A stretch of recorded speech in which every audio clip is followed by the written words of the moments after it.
During the Vietnam War, a recon unit ventures to an isolated jungle valley to uncover the fate of a missing platoon. They soon find themselves in a fight for their lives against an unexpected enemy, prehistoric dinosaurs. In 1968, during the Vietnam War, 2 American soldiers found themselves trapped in a jungle as a storm raged above them. Their leader tried calling for help on the radio, reporting that they had lost the rest of their team. Before he could say more, the other soldier suddenly screamed and vanished into the trees.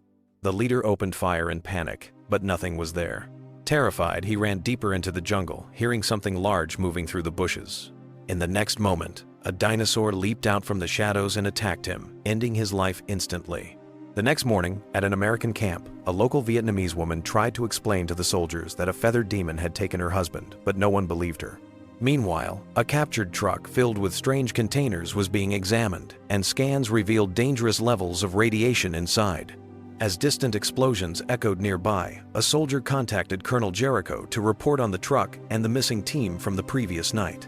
Jericho quickly decided to send the Vulture Squad on a rescue mission. At that same time, the Vulture Squad was already deep in enemy territory. Moving with precision, they silently approached an enemy camp. 2 guards were taken down quietly from behind, and the sniper eliminated a lookout from a distant tower. With the path clear, the team advanced and launched their surprise attack. Bullets tore through the camp as the Vulture Squad pushed forward, eliminating every enemy that tried to resist. The snipers continued to cover them from afar, allowing the squad to secure the area within minutes. After the firefight, they inspected the site and discovered 3 dead American soldiers and 2 survivors locked inside a cage. Before they could react, an enemy soldier jumped out from hiding, but the squad sergeant struck first, ending him with a machete. Helicopters soon arrived for extraction. But before they could rest, the team was told they had already been selected for another mission. Moments later, the Vulture Squad was dropped at a different camp where the Americans were holding a tiger in a cage. Colonel Jericho briefed them about the missing team and reports of strange sightings in the valley. Their task was simple: locate the missing men so helicopters could be sent for rescue. When asked for more details, Jericho only said it was classified. In private, Jericho pulled Baker, the Vulture Squad leader, aside. He ordered him to keep his team under control and promised to clear old allegations from his record if the mission went smoothly. Later that night, inside the main tent, Keyes spoke to Stovall about his post-war trauma. He warned him that his loud outbursts during missions could get him killed one day and made him promise to get help soon. As night fell, the squad boarded their helicopter and flew toward their next mission. Suddenly, alarms went off in the cockpit, and the pilot reported that the weapon system was down, though the chopper could still fly. They landed near a dense jungle and quickly noticed a wide game trail. As they followed the trail, they found giant bird-like footprints and strange feathers that matched the size of the tracks. Further ahead, they came across a backpack containing a map that marked Research Station 4 and a small notebook with a chilling message written inside: "We are being hunted." The squad examined the scene carefully before deciding to follow the trail. As they moved deeper into the jungle, they noticed something, and without warning, something lashed out from the undergrowth and wrapped around Baker's leg, dragging him violently across the forest floor. Startled, Baker fired his rifle wildly, shooting until the unseen creature released him and disappeared into the dense foliage. The rest of the team rushed to his side and, in a moment, pressed forward. Elsewhere in the jungle, a group of Russian soldiers known as the Dogs of War advanced cautiously through the same terrain. They had captured a man named Conan to serve as their guide. When they discovered warm shell casings scattered along the ground, they realized the Americans couldn't be far. The commander ordered Conan to track them. The soldier walking at the rear turned his head just in time to see something enormous moving in the shadows. A dinosaur lunged from the bushes, biting him in half with its massive jaws. When the others found his mutilated body, they assumed the Americans were responsible. Meanwhile, the Vulture Squad pressed deeper into the thick jungle, discussing whether the stories of monsters might actually be true. But Baker spotted a torn piece of an American uniform caught on a branch and decided they had to keep moving. They eventually entered a dark cave where they made a horrifying discovery: the remains of the missing team, torn apart and scattered across the ground. Before they could process what they were seeing, something stirred in the shadows. Then, a pack of feathered dinosaurs burst out from the darkness. The soldiers immediately dove for cover, unleashing a storm of gunfire. Muzzle flashes lit up the cave as the creatures screeched and charged at them. In the midst of the fight, Baker and Verne stumbled into a narrow passage. They began climbing a wall of thick vines to reach higher ground. A dinosaur appeared below, snapping its jaws inches from his boots. He fired several shots straight into its face, forcing it to fall back, allowing Baker and Vern to reach the top safely. Back near the cave entrance, the rest of the Vulture Squad managed to escape as well. They froze when they heard something enormous moving through the foliage. Expecting another wave of feathered dinosaurs, they raised their weapons, but instead, a massive beast, towering above the trees, lumbered past them. Elsewhere, Baker and Vern continued following the trail until they stumbled into a wide clearing. There, they found a gigantic dinosaur sleeping on the ground, surrounded by the skeletal remains of countless animals. Before they could retreat, 3 small baby dinosaurs emerged from behind their sleeping parent. The sounds woke the giant. Baker and Vern turned and ran as fast as they could, firing behind them to slow it down. The bullets only angered the beast, but it gave them a few seconds to dive into a thick patch of bushes. By morning, the surviving members of the Vulture Squad crossed a shallow river, exhausted and uncertain. Elsewhere, Baker and Vern were still being hunted through the valley by the massive dinosaur. They tumbled down a steep slope, landing hard near the base. Out of options, they dove behind a fallen tree, Baker yanking a grenade from his vest. He pulled the pin and hurled it toward the creature. They sprinted through the jungle until they reached a cliff's edge. Baker grabbed Vern and leapt. Both men plunged into the river below, crashing into the water just as the dinosaur lost its footing and fell after them. Vern was unconscious, and Baker struggled to keep them both afloat. At that moment, a woman emerged from the trees, Sophia. Once he regained consciousness, Sophia told them grimly that their teammates were likely dead. With no better options, she invited them to follow her to a research station for shelter. As the groups traveled separately through the jungle, they witnessed a terrifying yet majestic world. Towering beasts moved through the trees, some grazing peacefully, others lurking as predators. The vultures crept through dense vegetation, while at one point, Keyes and his group found themselves walking side by side with massive herbivores that paid them no mind. Sophia guided Baker and Vern to Research Station 4, a fortified compound she had called home for over a year.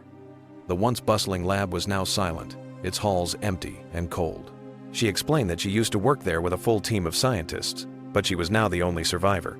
After barricading the steel-reinforced door, she injected herself with a strange serum.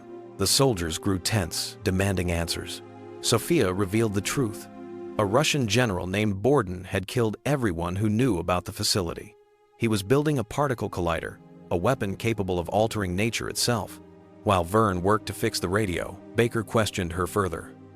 When the connection finally came through, Baker grabbed the receiver and contacted Colonel Jericho, urgently explaining everything they had seen. He spoke of the dinosaurs, the experiments, and Bordon's collider, demanding immediate extraction for the rest of his squad. Baker warned that if Jericho didn't act, he would expose everything to the world. Jericho, though skeptical, ordered his men to look into the name Borden. When a soldier brought him a massive fang retrieved from the jungle, doubt began to creep in. He started to realize Baker might be telling the truth. Meanwhile, Sophia, Baker, and Vern left the compound, determined to locate the rest of the squad. Deep in the jungle, the remaining vultures crossed an open field when sudden gunfire erupted from the tree line. Keyes was hit, collapsing with a bullet in his leg. The ambush came from the Russian dogs of war.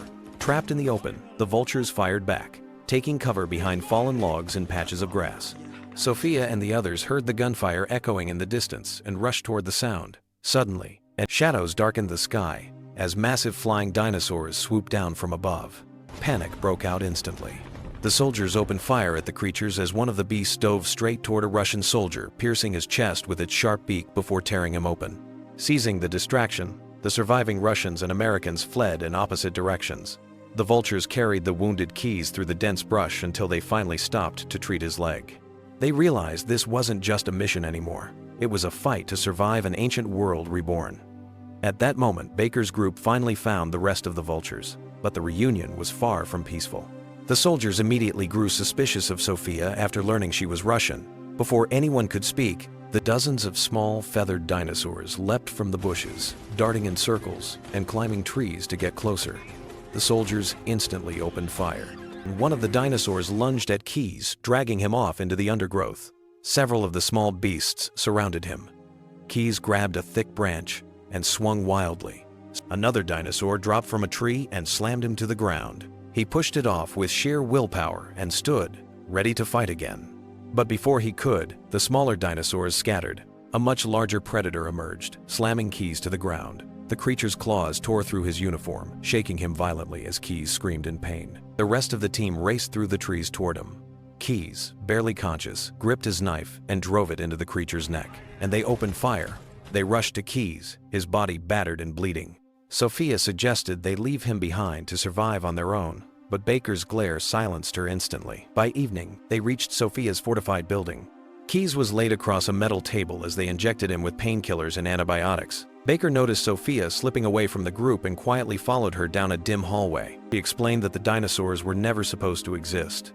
They were an accident, the result of a Russian experiment gone wrong. Her husband had been a nuclear scientist, and she was a paleontologist. Together, they were sent into the jungle to work on a classified project, a particle collider capable of creating a wormhole. The Russian military planned to use it to open a direct path to the United States. But General Bourdon, obsessed with results, forced them to rush the process. The collider malfunctioned and tore open a rift in time, pulling prehistoric creatures into the present world. Soon after, Russian soldiers stormed the site to silence everyone involved.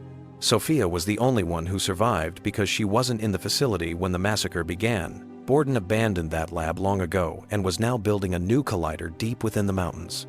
Later that night, as the soldiers rested, Baker ordered everyone to take positions by the windows. Just as they began to catch their breath, something massive slammed into the main door, bending the steel frame inward. They shot at it relentlessly, but the creature backed off, only to circle toward the shattered window. As Sophia tells them about a hidden exit leading to the docks, Keyes knows he won't survive, so he asks the others to leave him behind. Stovall shares one last cigarette with him before escaping with the group. As the dinosaurs break through, Keyes pulls the pins on 2 grenades, detonating them as the creatures close in. By morning, Baker informs the team about another collider, and they agree it must be destroyed. Sophia tries to warn them against it. She explains that bombing the collider would wipe out the planet. They need to shut it down manually. The soldiers take a moment to admire the prehistoric creatures along the shore, but Sophia secretly searches for another dose. During the struggle to stop her, the syringe slips into the water, where a dinosaur snatches it mid-leap. Baker scolds her and hands her cigarettes to help her cope. Stovall watches an aquatic dinosaur crawl onto the shore to feed, ready to shoot, but the others stop him. The weight of everything drives him to the brink, and he nearly takes his own life, but Baker intervenes and reminds him that they still need him. Hours later, they reach a fog-covered area and come across a field of lifeless human bodies. Moving through the jungle, their vision is clouded by the thick mist, making it easy for a pack of smaller dinosaurs to ambush them. Chaos erupts as the team fights back with whatever they have. Seeing his comrades fall one by one, charges forward, drawing the beast toward him. Reaching the riverbank, he fires relentlessly until only one bullet remains. He uses his last shot on himself. The creatures swarm his body, devouring him as silence returns to the jungle. That night, the survivors reach the Russian base. Baker radios Jericho, reporting their position. Jericho warns him that it's a classified military site and orders them not to engage. Pretending to lose signal, Baker claims he received authorization to proceed and calls for extraction before cutting the line. The team agrees on a plan and moves out. Under the cover of darkness, they infiltrate the compound, silently taking out guards and eliminating anyone who crosses their path. While the others continue clearing the perimeter, Sophia and Baker slip deeper inside and find the surviving dogs, soldiers who once worked with Bourdon. Kondan confronts Bourdon in anger, blaming her for the dinosaur outbreak. Tension rises among the group, nearly erupting into gunfire, before guards step in and drag them away. Outside, the vultures plant explosives around the camp. Sophia and Baker overpower 2 guards to free the dogs, explaining their mission. Realizing they share the same goal, the dogs join them. But just as they prepare to move, Russian soldiers spot a baby dinosaur nearby and open fire. The moment the young creature falls, its parents emerge from the shadows. In a matter of seconds, chaos unfolds. The dinosaurs crush soldiers beneath their massive feet and swing their tails through vehicles, sending them crashing into each other. Men scream and scatter in panic as the creatures tear through everything in their path, devouring soldiers and hurling bodies through the air like toys. Bourdon panics and runs to hide inside one of the buildings. Amid the chaos, Kondan spots Vulture Miller, one of the men responsible for killing her family. Consumed by rage, the two engage in a brutal hand-to-hand fight. but a dinosaur's thunderous steps force them to dive under a nearby truck for cover. Miller shoves Condan away and tries to flee, but she attacks again. With his final strength, he triggers the explosives, causing a massive explosion that engulfs both him and Condan. Inside the lab, Baker's group storms in, killing a scientist who attempts to stop them. Seeing this, the rest of the scientists step aside as Sophia rushes to the collider's console, desperately trying to shut it down. Moments later, the remaining vultures arrive, but their reunion is cut short when Bordon bursts in with a gun. Before he can fire, Baker shoots him first. Sophia approaches his wounded body, spits on him, and walks away, choosing mercy over vengeance. She cuts through the collider's power cables, plunging the building into darkness. The emergency generator flickers on again. Then, dozens of dinosaurs swarm into the base, drawn by the smell of blood. They tear through corpses, crush debris, and block the exit tunnel. Acting fast, the vultures throw smoke grenades and open fire. But the creatures are too many. One by one, the soldiers are overwhelmed. A dog unit member is ripped apart in seconds. Even Borden, in his attempt to regain control at the panel, is devoured by a massive predator. The remaining survivors set off an explosive and flee as fast as they can. Guided by Sophia, the rest race through the dark corridors toward a back exit. When one soldier is caught, they try to save him, but it's too late. The survivors push on and find a ladder leading outside. Baker orders everyone to climb first while he stays to cover them. He throws grenades behind him as he runs, but the monsters charge through the flames. With no time left, the beasts leap onto him. His sacrifice buys the others a few seconds to reach the surface. Outside, they're met by Jericho and a fleet of helicopters. When the dinosaurs burst out of the jungle, Jericho orders his men to open fire. The sky erupts with gunfire and missiles as the choppers battle flying creatures diving from above. The fight is brutal, and many soldiers fall, but the team holds out long enough for their planted explosives to detonate. As the surviving vultures run to the helicopters for extraction, the entire base erupts into flames, the collider collapsing in on itself. As they lift off, Jericho angrily confronts Sophia and the team for destroying the collider instead of securing it for US intelligence. Destroying the collider has destabilized the rift. Now dinosaurs are appearing far beyond the jungle, spreading across the planet. Humanity may have stopped one disaster, but another is only beginning. Thanks for watching. Make sure to subscribe and turn on notifications so you don't miss more thrilling stories like this.